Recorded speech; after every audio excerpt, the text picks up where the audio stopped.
नमस्कार मैत्रिणी, तू ये रे माझा मित्र या मालिकेमध्ये आता ईश्वरी अर्णवला प्रपोज करणार आहे, पण त्यावरून अर्णव तिला घरातून बाहेर काढणार आहे. तर ते कसं त्याला जाणून घेऊया. आता ईश्वरी इथे रूममध्ये म्हणत असते की उद्या माझा वाढदिवस आहे. माझ्यासाठी उद्याचा दिवस खूप स्पेशल आहे, कारण उद्या मी अर्णव सरांना प्रपोज करणार आहे. माझ्या मनामध्ये अर्णव सरांबद्दल जे प्रेम आहे ना, ते मी उद्या त्यांना सांगणार आहे.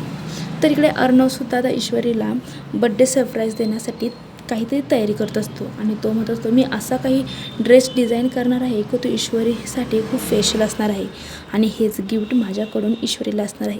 घरामध्ये बड्डेची जोरदार तयारी चाललेली असते. पार्टीचं कशी करायची ह्याचं प्लॅनिंग मामा करत असतात. पण इथे आता मामी, लावण्या आणि राकेश मिळून ती पार्टी आपल्याला डिस्प्ले कशी करता येईल ह्याचा विचार करत असतात. तर लगेच राकेश म्हणतो, काही झालं ना तर ईश्वरीचा बड्डे सेलिब्रेट झालाच नाही पाहिजे.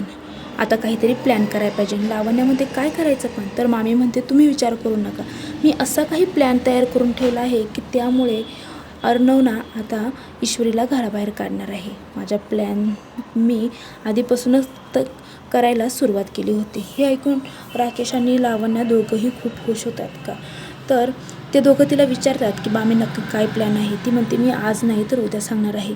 आता मामीच्या ह्या प्लॅनमुळे ईश्वरीला खरंच घर सोडून जावं लागेल का अर्णव तिची बाजू घेईल? हे सर्व जाणून घेण्यासाठी पुढील एपिसोड बघा. त्यासाठी चॅनल सबस्क्राईब करा, व्हिडिओ लाईक करा. थँक्यू.